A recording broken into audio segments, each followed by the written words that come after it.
Actors ng Kimpau may komento sa kuha ni Paulo Avelino kay Kim Chu. Tila mga pati mga kasamahan ng Kimpau sa showbiz ay hindi mapigilan para magbigay ng komento. Pinagkaguluhan din ng solid at netizens ang post ni Kim sa kanyang social media account na may caption itong, "Becoming the version of yourself that feels like home is a quiet process.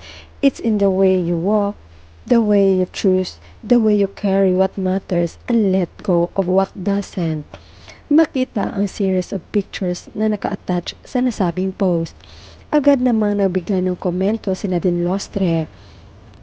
"Sana all di nilalamig," say na actress. Ayon naman kay Barbie Imperial, ang ganda niya o. Komento naman ng makeup artist na si Maria Santos, "True at plakado ang hair ni Mami." Heto naman chika ng netizens. Si Kemi maraming kaibigan sa showbiz dahil down to earth. Yan ang gandang hindi nakakasawang pagmasdan palagi. Kemi one and only, so beautiful always.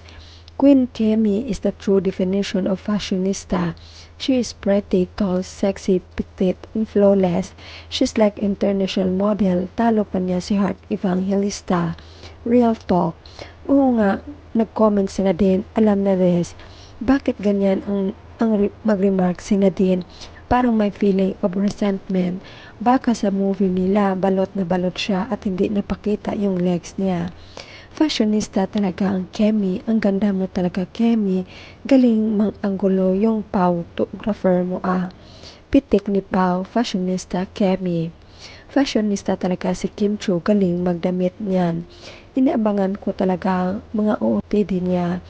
Queen Kemi is pretty, true-blooded fashionista, kaya niya makipagrampahan kanila Heart Evangelista. Pia Wurzbach and Ann Curtis. She is slim, petite, and tall, pang international fashion model. Ganda talaga magdamit ni Kim Chu. Ito talaga gusto ko sa kanya.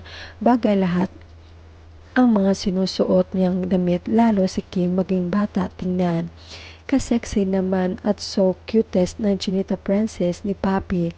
Galing naman photographer nito. I love you, Kemi. Ganda ng kuha, pogi kasi photographer. You're the bread, baguettes, and butter. Modeling, but you are beautiful. Love the styles. Proud ang photographer sa napaka-sexy na chinita niya. Kemi, sino ang tinapay? Sinong nagbuhat sa'yo ang taas kaya dyan? Ang tinapay talaga ang saksi. Nag-aral na, nag-model pa, nag-business pa, promoting House of Little Bunnies.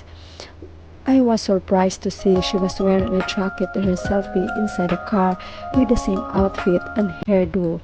I was about to ask who was carrying her leather jacket when she was out there serving aura. I wonder who. May jacket yan siya, mukhang pinahawak sa photographer.